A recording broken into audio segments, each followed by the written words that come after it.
घड़ी की सुइयां रात का 1 बजा रही थी और दूर दूर तक किसी ज़ी नफ्स का नामो निशान दिखाई नहीं दे रहा था। गहरी रात का इसरार बढ़ता चला जा रहा था।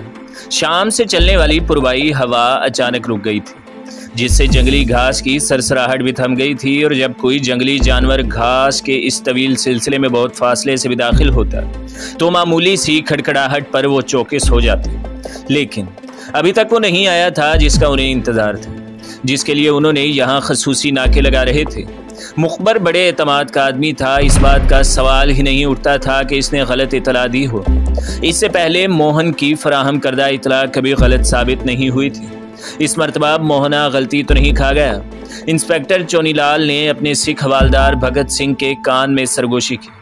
सर, ऐसा मुमकिन नहीं, BSF यानी बॉर्डर सिक्योरिटी फोर्सेस के पास इससे ज़्यादा काबिल एतमाद मुखबर इस इलाके में और कोई नहीं है। भगत सिंह ने अंधेरे में आंखें फाड़ फाड़ कर देखते हुए कहा, मैं भी हैरान हूँ, रात के 2 बज रहे हैं और अभी तक। इंस्पेक्टर चोनीलाल अचानक कुछ कहते कहते रुक गए। उसके हसास कानों ने शायद वो मखसूस आहट सुन ली थी जिसके लिए शाम 6 बजे के बाद से वो लोग यहाँ मोर्चा बंद होकर बैठे हुए थे। बॉर्डर सिक्योरिटी फोर्सेस के कंपनी हेडक्वार्टर में तैनात इंस्पेक्टर चोनीलाल अपने हमकारों में चोनी कसाई के नाम से जाना जाता था। उसके मुतल्लिक मशहूर था कि उसकी छुरी के नीचे आने वाला बकरा कभी बचकर नहीं जा सकता। भारत की हज़ारों मील लंबी सरहद पर उसने करीबन हर बड़ी जगह ड्यूटी दी थी जहां भारत की सरहदी फोर्स का पाया जाना मुमकिन हो सकता था। चोनीलाल BSF में सिपाही के ओहदे से तरक्की करते हुए इंस्पेक्टर बना था। जब से पंजाब में स्मगलरों ने जोर पकड़ा था, तब से उसकी मुस्तकिल ड्यूटी पंजाब की ही सरहदी इलाकों में लगाई जा रही थी। और गुज़श्ता 10 साल से उसने गंगानगर से जम्मू तक की सरहद पर हर हसास मुकाम पर पहरा दिया था। गुज़श्ता 3 साल से इसे इंस्पेक्टर के ओहदे पर तरक्की देकर BSF की खसूसी छापामार टीम में शामिल कर लिया गया था। इस टीम की हैसियत BSF में वही थी जो जर्मन अफवाज में गस्टापो की हुआ करती थी। अफसरों का चहेता होने की वजह से कोई भी चोनीलाल के मुंह लगना पसंद नहीं करता था। सब जानते थे कि वो अफसरों का मुंह चढ़ा है और इसकी बात को अफसरान खामखा ज़्यादा अहमियत देते हैं। चोनीलाल किसी भी पोस्ट के नज़दीक नाका लगाने से पहले कभी मुतल्लका पोस्ट को खबरदार नहीं करता था, ना ही किसी को एतमाद में लेने की ज़रूरत समझता था। इसका कहना था कि अगर उसने मुतल्लका पोस्ट ही की मदद से नाकाबंदी करनी है तो फिर खसूसी नाका लगाने का तो मकसद ही फौत हो जाता है। ये बात थी भी सच। BSF में लोग जानते थे कि बेशतर स्मगलर पोस्ट कमांडरों को नाका भरने के बाद ही अपना माल इधर से उधर या उधर से इधर लाया और ले जाया करते थे। अगर उन्हें यह खबर हो जाती कि उन पर खसूसी निगरानी के साथ नाका लगाया जा रहा है तो वो अपने दोस्त स्मगलरों को सूरत हाल से बाखबर कर देते और नाके का मकसद ही फौत हो जाता। उस रोज़ भी जब चोनीलाल छुट्टी काट कर वापस ड्यूटी पर आया तो डिप्टी कमांडेंट ने उसे फ़ौरन रिपोर्ट करने को कहा था। चोनीलाल के लिए इस अचानक हुक्म का मतलब वाज़ेह था। वो जानता था कि इसे कोई नई मुहिम सौंपी जा रही है। आ गए चोनीलाल। डिप्टी कमांडेंट ने उसके सैल्यूट की आवाज़ पर नज़रें उठाकर उसकी तरफ देखा। यस सर, चोनीलाल मुअद्दब था। डिप्टी कमांडेंट ने अपने सामने धरी फाइल बंद करके एक तरफ रख दी और वहां खड़े हवालदार क्लर्क को वहां से जाने का इशारा करने के बाद इंस्पेक्टर चोनीलाल को अपने सामने कुर्सी पर बिठा ली। चोनीलाल, इस मरतबा मामला ज़रा मुख्तलिफ है। मैं समझा नहीं सर। इंस्पेक्टर चोनीलाल ने कदरे हैरानगी से पूछा। देखो चोनीलाल, आज से पहले तुम जासूसों और स्मगलरों को ही पकड़ते आए हो, लेकिन इस मरतबा तुम्हें बड़े ख़तरनाक चोर को गिरफ्तार करना है, डिप्टी कमांडेंट ने कहा। और चोनीलाल मुस्कुरा दिया, क्योंकि ये इसके लिए कोई ऐसा काम नहीं था जिसे वो पहले से कोई मुख्तलिफ काम समझता हो। सर, ये तो मामूल की बात है, चोर भी इंसान ही होते होंगे, स्मगलरों और जासूसों से ज़्यादा ख़तरनाक तो होने से रहे। इंस्पेक्टर चोनीलाल ने कहा। नहीं इंस्पेक्टर, अगर आम किस्म के मुलजिम होते तो सरहद पर कितनी एजेंसियां मौजूद हैं, कोई ना कोई तो इसे पकड़ ही लेता है। इस मरतबा तुम नत्थू खान को पकड़ने जा रहे हो। कहने को तो वो आम किस्म का अठाई गिरा है, लेकिन गुज़श्ता 15 साल से उसने भारतीय इलाके में मौजूद देहातों में दहशत फैला रखी है। बड़े मजबूत पहरे से भी वो बड़ी आसानी से ढोल डंगर खोल कर ले जाता है और किसी को कानों कान खबर नहीं होती। उसे गिरफ्तार करने के लिए गुज़श्ता 5 साल से तो कितनी कोशिशें मैं खुद कर चुका हूँ, लेकिन हर दफ़ा नाकामी का मुंह देखना पड़ा। चोनीलाल, ये नत्थू खान इंसान नहीं, छलावा है छलावा। खतरे की बू मीलों दूर से सूंघ कर यूं गायब होता है जैसे उसे जमीन ने निगल लिया हो या आसमान ने उचक लिया हो। डिप्टी कमांडेंट ने कहा। हैरत है सर, आपको भी? चोनीलाल हैरान था कि एक मामूली जानवर चोर भी बीएसएफ के काबू नहीं आ रहा था। उसने एहतरामन अपनी बात नामुकम्मल ही छोड़ दी थी। चोनीलाल इस कमबख्त नत्थू खान की चोरियों से तंग आकर 15-16 देहातों के रहने वालों का एक नुमाइंदा दफ्तर दिल्ली तक जा पहुंचा है। इन लोगों ने बाकायदा शिकायत की हैं कि अगर इस मुसीबत से इनको छुटकारा न दिलाया गया तो वो इस पर ज़बरदस्त एहतजाजी तहरीक शुरू कर देंगे। डिप्टी कमांडेंट की संजीदगी देखकर इंस्पेक्टर चोनीलाल भी सोचने पर मजबूर हो गया था कि वाकई दाल में कुछ काला है। अगर ये कोई आम किस्म का स्मगलर होता तो कम से कम उसे जहमत न दी जाती। हालांकि इसके जहन ने अभी तक इस बात को तस्लीम नहीं किया था कि कोई मवेशी चोर इतना ताकतवर हो सकता है कि भारत की बॉर्डर सिक्योरिटी फोर्सेस ही को नचा कर रख दे। मैं आपको यकीन दिलाता हूं सर कि अगर वाकई ये इतला सही है जिस पर हम सरहद की खसूसी नाकाबंदी करने जा रहे हैं तो फिर दुनिया की कोई ताकत नत्थू को इस मर्तबा बचा नहीं सकेगी। इसने बड़े पूरे तमाल लहजे में कहा। चोनीलाल, तुम हैरान तो होगे कि आज मैं कैसी बातें कर रहा हूँ, लेकिन अपनी साबका नौकरी और तजर्बे की बुनियाद पर तुमसे यही कहूँगा कि फ़िलहाल कोई दावा न करो। इस बात में कोई शक नहीं कि तुम हमारी फ़ोर्स के लिए सरमाया इफ्तिखार हो और कई नामुमकिन और बज़ाहिर इंतहाई मुश्किल मुहिम्में तुमने सर की हैं, लेकिन इस मरतबा मामला मुख्तलिफ है। मैं तुम्हें यही नसीहत करूँगा कि अपनी चौकसी में कमी न आने देना और मकामी पोस्ट वालों को एतमाद में लिए बगैर ही कोई कार्रवाई करना। मैंने कंपनी हेडक्वार्टर को हिदायत कर दी है कि तुम्हें जितनी फोर्स की ज़रूरत हो तुम्हारी दरख्वास्त पर दे दी जाए। और हाँ, उन्हें भी मैंने अंधेरे में रखा है और ये बताया है कि इस मरतबा नाकाबंदी जासूसों के एक गिरोह के लिए की जा रही है। किसी को कानो कान खबर नहीं होनी चाहिए कि तुम नत्थू खान की सरकोबी के लिए जा रहे हो। समझ गए ना? डिप्टी कमांडेंट ने इस तरह सरगोशी के अंदाज में इसकी तरफ झुकते हुए बात की थी जैसे उसे दीवारों से भी खतरा हो। जिस तरह कंपनी कमांडर ने इंस्पेक्टर चोनीलाल की शक्ल में अपना खसूसी फोर्स का दस्ता बना रखा था, इसी तरह बीएसएफ की इंटेलिजेंस ने भी इस इलाके में अपने मुखबरों का खसूसी जाल बिछा रखा था। ये मुखबर मकामी पोस्टों से रब्ता नहीं रखते थे और कोई भी अहम इतला मिलने पर बराह रास्त मकामी कमांडर से रब्ता करते थे। मोहन सिंह का शुमार भी ऐसे ही मुखबरों में होता था। डिप्टी कमांडेंट का खास आदमी होने के सबब उसे बहुत सी रियायतें हासिल थी। मकामी पोस्ट वालों को तो कभी इसकी तरफ मैली नज़र से देखने की हिम्मत नहीं होती थी। उन्हें सख्ती से हिदायत की गई थी कि मोहन के खिलाफ कोई भी कार्रवाई करने से पहले वो कंपनी कमांडर से इजाज़त लेंगे, जिसके बाद ही उन्हें कुछ करने का इख्तियार होगा। मोहन सिंह को अपनी अहमियत का एहसास था और इसने बीएसएफ की इस कमज़ोरी का फ़ायदा उठाकर मुखबरी के चक्कर में अपना धंधा भी शुरू कर दिया था। वो मकामी स्मगलरों से इस काम में बाकायदा हिस्सा लेता था और जो कोई उसे हिस्सा देने से इनकार करता उसके खिलाफ नाका लगवा कर इसको गिरफ्तार करवा देता। मोहन को डिप्टी कमांडर ने बतौर ख़ास ये मुहिम सौंपी थी और आज उसकी तरफ से फराहम करदा इतलात की बुनियाद पर उसने इंस्पेक्टर चोनीलाल की कमान में इस इलाके में नाकाबंदी की हुई थी। चोनीलाल ने अचानक ही भगत सिंह के कंधे पर हाथ रखा था, जिसका मतलब ये था कि उनका शिकार इस तरफ आया है। जिस जगह उन लोगों ने नाका लगाया था वहाँ से करीबन 1 फरलांग की दूरी पर ज़मीन में वो खसूसी आलात दबा दिए गए थे जो बहुत से दूर से आने वाले कदमों की चाप कई गुना बढ़ाकर उन्हें सुना सकते थे। ये आलात हाल ही में बीएसएफ ने दरामद किए थे और उन्हें ख़ास मौक़ों पर इस्तेमाल किया जाता था। होशियार इंस्पेक्टर चोनीलाल ने अपने हाथ में पकड़े वॉकी टॉकी के जरिए अपने जवानों को सिग्नल पास कर दिया और इसके साथ ही एक खास तरबियत से फैलाए गए मोर्चों में चौकस होकर बैठ गए थे। उन्हें अब चोनीलाल के अगले इशारे का इंतजार था, जिसके बाद ही उन्होंने फायरिंग शुरू करनी थी। ये तमाम नौजवान डिसिप्लिन की सख्ती से पाबंद और किसी भी हंगामी सूरत हाल का मुकाबला करने के लिए हरदम तैयार रहते थे।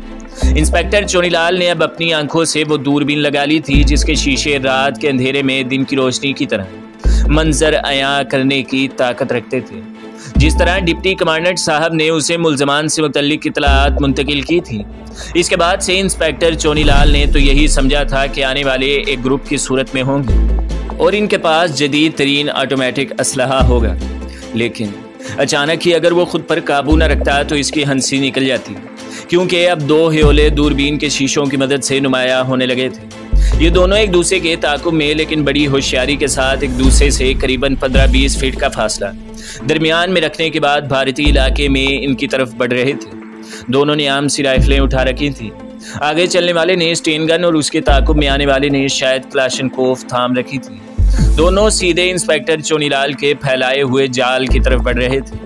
अचानक ही चोनीलाल ने उन्हें रुकते देखा। आगे चलने वाले ने रुककर अपना बायां हाथ बुलंद किया था। ये शायद कोई इशारा था जो इसने अपने ताकुब में आने वाले को दिया और वो इस तरह अचानक रुका था जैसे बिजली के बटन से इसे चलाया जा रहा हो। आगे चलने वाला अब जमीन पर अकड़वा बैठा, शायद फिजा में खतरे की बू सूंघने में कोशा था या फिर अपने कानों की मदद से कोई आहट सुनने का मुंतजिर था। अगला लम्हा चोनीलाल को चौंका देने वाला था जब आगे चलने वाले ने बैठे बैठे अपने साथी को दाएं हाथ में पकड़ी स्टेन गन लहराकर खुदा जाने क्या सिग्नल दिया। इसने बिजली की सी फुर्ती से अपनी कमर से बंधे थैले में हाथ डालकर शायद उसमें से ग्रेनेड निकाल लिया था।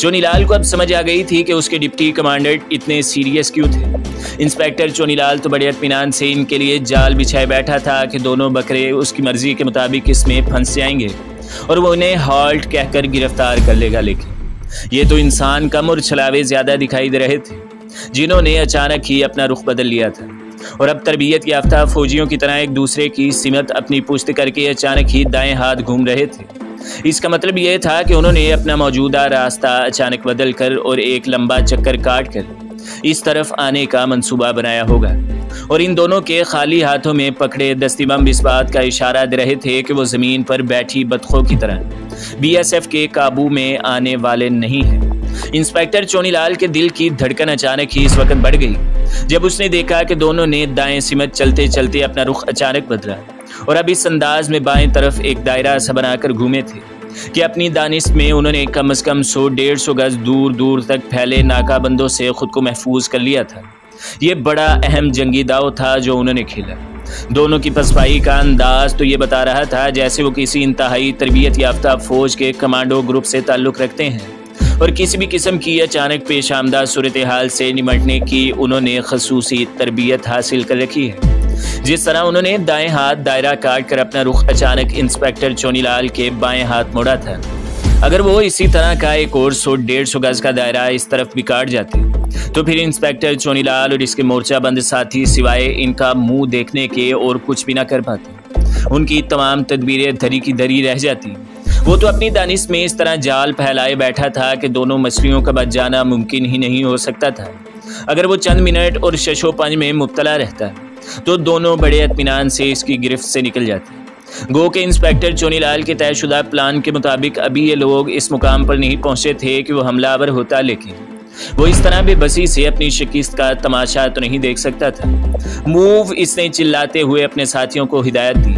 Halt halt.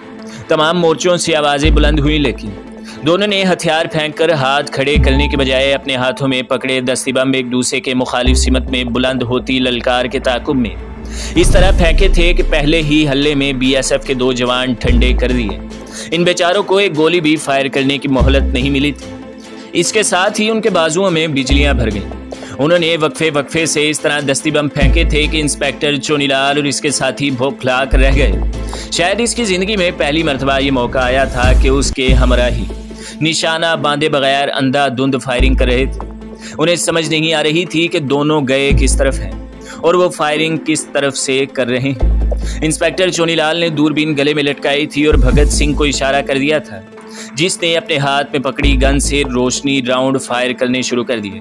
इस तरह कम से कम वो लोग दोनों की सही पोजीशन का अंदाजा तो कर लेते, लेकिन उन्हें तो जैसे जमीन निगल गई थी या फिर आसमान ने उचक लिया था, क्योंकि फिजा तो दिन की तरह रोशन हो गई थी, लेकिन वहां सिवाय घास के चारों तरफ फैले जंगल के और कुछ दिखाई नहीं दे रहा था।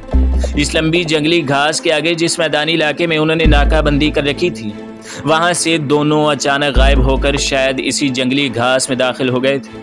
सरहद के दोनों अतराफ मीलों तक फैलती इस जंगली घास में इनके दाखिल हो जाने का मतलब यह था कि अब भारत की सारी फौज भी अगर उन्हें तलाश करने के मिशन पर निकल जाती तो इन्हें ढूंढ न पाती। ये जंगली घास का सिलसिला, जिसे मकामी लोग बैला कहते थे, बांस के दरख्त की तरह बढ़ता और जंगल की आग की तरह फैलता चला जाता था। इंस्पेक्टर चोनीलाल को कुछ और तो ना सूझी, इसने अपनी गन उठाई और मोर्चे से बाहर निकल आया। इसके साथ ही भी इसके ताकुब में लपके और सब लोग अंधाधुंध घास के इस तवील सिलसिले पर गोलियों का मी बरसाने लगे, जिसमें उनके ख्याल के मुताबिक दोनों अचानक गायब हो गए थे। आहिस्ता आहिस्ता आसमान की बुलंदी से गिरते रोशनी राउंड की जिंदगी ख़त्म होती चली गई और देखते ही देखते एक मरतबा फिर अंधेरा उनका मुकद्दर बन गया। इंस्पेक्टर चोनीलाल को ज़िंदगी में पहली मरतबा इस नौइयत की बेबसी का एहसास हुआ था। उसे समझ नहीं आ रही थी कि उसका मुकाबला वाकई इंसानों से था या जिन्नों से। इस तरह तो जिन भी इनके बिछाए जाल से निकल नहीं सकता था, जिस तरह वो दोनों निकल गए थे। अपने 20 जवानों के खसूसी दस्ते के साथ वो सर झुकाए मकामी पोस्ट की तरफ जा रहा था। पोस्ट कमांडर ने उसकी एक झलक देखते ही अंदाज़ा कर लिया था कि इस मरतबा चोनीलाल को हजीमत उठानी पड़ी है। इसके दिल में खुशी का लड्डू फूटने लगे थे। यही हाल वहाँ पर मौजूद बाकी जवानों का था। उन्होंने तवील मुद्दत के बाद पहली मरतबा चोनीलाल को नाकाम लौटते देखा था। क्या बात है इंस्पेक्टर साहब, आप और खाली हाथ? पकड़ कमांडर लकी राम ने तंजिया अंदाज से कहा। लकी राम, कभी कभी ऐसा भी हो जाता है, खसूसन जब घर के भेदी लंका ढाने पर तुल जाएं तो यही सूरत हाल पेश आया करती है, इंस्पेक्टर चोनीलाल ने कहा। मैं दूसरी बात कहूँगा महाराज, बुरा बात मानिएगा, कभी कभी घर के लोगों को भी घर के भेद में शामिल कर लेना ही बेहतर होता है। इस तरह अपनी ताकत बढ़ जाती है। लकी राम भी परले दर्जे का शातिर था। इंस्पेक्टर चोनीलाल ने उसकी बात का कोई जवाब न दिया और पकड़ कमांडर से मुल्हिका कमरे में चला गया। उसे रह रहकर दोनों के हाथ से निकल जाने का गम खाए जा रहा था। दोनों की रवानगी भी जिन्नों की तरह हुई थी। जिस तरह जिन किसी इंसान के जिस्म से निकलते हुए आमिल को कोई निशानी देकर जाया करते हैं, इसी तरह वो दोनों भी जाते जाते उसे 2 लाशों का तोहफा भी दे गए थे। इसके 2 जवान मारे गए थे और दुश्मन का कोई नुकसान भी नहीं हुआ था। ये पछतावा वो इसकी जान को आ गया था। उसे समझ नहीं आ रही थी कि इसके जाल की तरफ आती ये दोनों मछलियां अचानक किस तरह खुले समंदर में वापस लौट गईं। कहीं मकामी पकड़ से तो इन्हें खतरे का सिग्नल नहीं मिल गया था। इसने सोचा, फिर खुद ही ना में गर्दन हिला दी। इसका तो सवाल ही पैदा नहीं होता था। उसने अपने साबका तजुर्बे की बुनियाद पर इस बात को तो बतौर ख़ास ख्याल रखा था और पकड़ पर कड़ी नज़र रखी थी। यूं भी अगर ऐसा होता तो वो दोनों इस तरह का रुख ही ना करते और सरहद से ही वापस लौट जाते। उन्होंने तो पाकिस्तानी सरहद से करीबन 1 किलोमीटर अंदर नाका लगाया था। इतने नज़दीक आकर उनके वापस लौटने का तो सवाल ही पैदा नहीं होता। कहीं इसके अपने साथियों में तो कोई आस्तीन का सांप मौजूद नहीं। कुछ देर तक इस मफरूज़े पर जहन लड़ाने पर भी इसे नफ़ी में जवाब मिला। उसने अपनी आंखों से दूरबीन लगा रखी थी। अगर किसी ने कोई सिग्नल दिया होता तो इसे ज़रूर नज़र आ जाता। अचानक एक ख्याल इसके जहन से टकराया और उसने फ़ौरन भगत सिंह को अपने पास बुलाया। 3 नंबर मोर्चे पर कौन था? इसने भगत सिंह की तरफ देखे बगैर पूछा। सर, दोनों बिहारी, बुलाओ उन्हें, चोनीलाल ने इसकी बात काटते हुए कहा। हवालदार भगत सिंह उल्टे कदमों वापस लौट गया और अगले ही लम्हे दोनों बिहारिये उसके सामने थे। उन दोनों का ताल्लुक सुबह बिहार से था और हाल ही में उन्हें इंस्पेक्टर चोनीलाल के खसूसी स्क्वाड में शामिल किया गया था। तुम कौन सी बेड़ी पीते हो? इंस्पेक्टर चोनीलाल ने अचानक ही उनमें से एक से सवाल किया।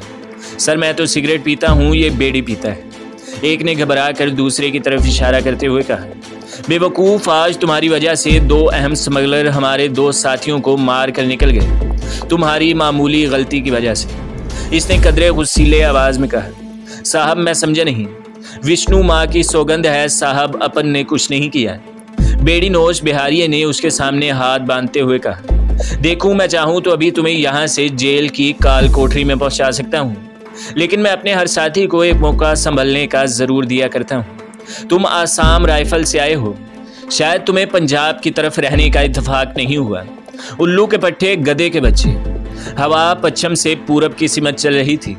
तुमने बेड़ी सुलगा रखी थी जिसका धुआं उस तरफ गया था जिधर से वो दोनों आए थे। तुम्हारे मोर्चे से बमुश्किल 15 गज की दूरी से वो रुका था। शायद उसने धुएं की बू सूंघ ली थी। इन लोगों की हिस्सियात बहुत तेज होती हैं, समझे तुम? इंस्पेक्टर चोनीलाल ने इतने जोर से चिल्लाकर यह बात की थी कि उसके बाकी साथी भी अपनी जगह लर्ज कर रह गए थे।